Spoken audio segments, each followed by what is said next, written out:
From the UK. Ash is going to talk about market data. Hey Ash, how you going? Yeah, very good. Very good. Interesting data this week, actually. Let me show you what we got. So where I find this the most fascinating is the very top one, Bitcoin. Look at the difference here. So what we're looking at here is the 3-year index, the 1.5-year index, and the 6-month index, all at 100%. So that all suggests that Bitcoin is, or the commercials are more concerned about the upside than they are about the downside. Now, when we look at that in a bit of detail down here on the chart, look what's happened here to the long and short positions, and look what's changed the index to the upside. Because what can change the index moving to 100% is no more buyers, and then the sellers just clear out. That would obviously push an index up because of the balance. But this hasn't happened. What's happened is the sellers have eased their way out, but the buyers have really come in aggressively. And you can look at this on the number here. Commercial percent change, 54% long and -7% short. So the shorts are clearing out and the longs are coming back into play. I think this is really fascinating. Now, we need to recognize that COT data is by no stretch, by no means a timing tool, but it is giving us an indication of what the bigger players are assuming and thinking about this market. And according to this, what they're assuming and thinking is that Bitcoin does go higher. That now we still need to find our attractive price levels, and I'm sure Shukri will talk more about that.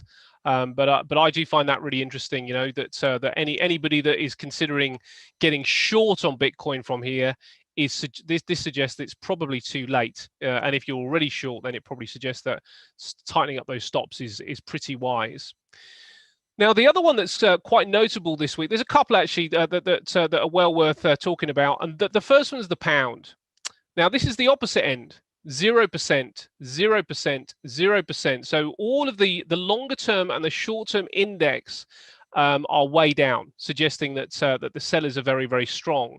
And we can see here, what's happened in the last week is that the longs have increased their position by 8%, but the shorts have increased their positions by 17%. So there's a 9% swing there as well in the shorts' favor, and the pound has been relatively strong.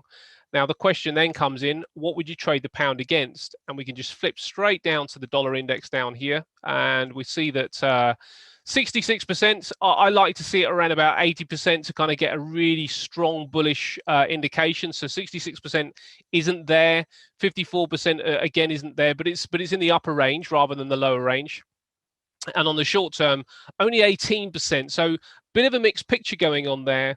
But this is where it gets interesting, is the commercials change over the last week, 65% long and only 21% short. So here we are seeing a 24% swing, if you like, in the longs' favor with the dollar. Now, these two things, the pound, suggesting that the shorts are increasing their positions, and the US dollar suggesting that they're increasing their long positions, suggests that a pound dollar short would be a potential trade. And if we very, very quickly just look at what the chart is for the pound, for what a pound dollar short would be. Now, of course, I'd want to know what the catalyst is going to be. I always want to know what the catalyst is going to be, and you'd have to check your data points to see what's going to be released this week to help you out with that.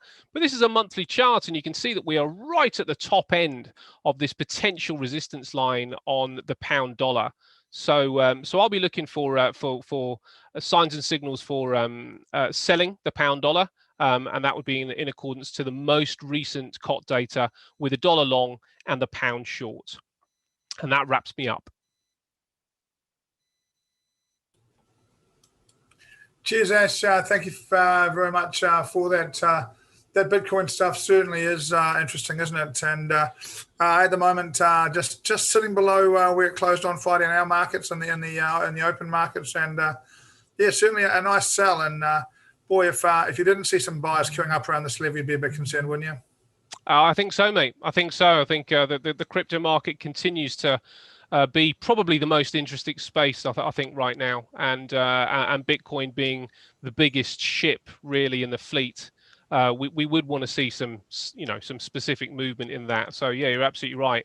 We'd want to see the buyers come in, but obviously that's got to manifest itself in the charts as well. So let's see what happens, because this is only one a potential look at that. Just the COT data. We're not really seeing. We need to kind of be able to build other evidence around Bitcoin to make sure that we be on the right side of it if we start buying. I'm going to ask you the tough question, and I hope I don't throw you under the bus for this one, but.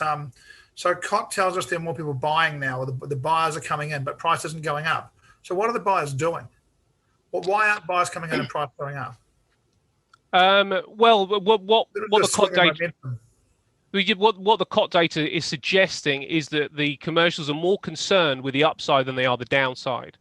So they're increasing their hedge, if you like, to the upside rather than the downside. Yeah. But we don't know. How much volume the particular basket of companies or people that are putting together the COT data actually make up the market. We don't know who these people are. We don't know how much they make up of the market. So we know that this particular group is more worried about the upside than it is the downside. But the market is vast, so it doesn't really tell us everything. It just tells us just a little bit to be aware that we need to go and do some investigation. And it's probably fair to suggest, Ash, that while commercials are coming into Bitcoin, it's probably made up of a higher percentage of retail traders than most. Now, the commercials banding together and buying will still move the price, but there's probably a higher percentage of retail traders in crypto than there would be in most other products, right? I would have thought so. I would have thought so. And the other thing is, the COT data is obviously a US related part of the data set. And the thing that moved Bitcoin are institutions from other parts of the world as well. So that's the other thing to take into account. Mate, that is good. Thank you very much for your time. I hope your barber remembered your name. He did. We had a good chat, actually. Yep.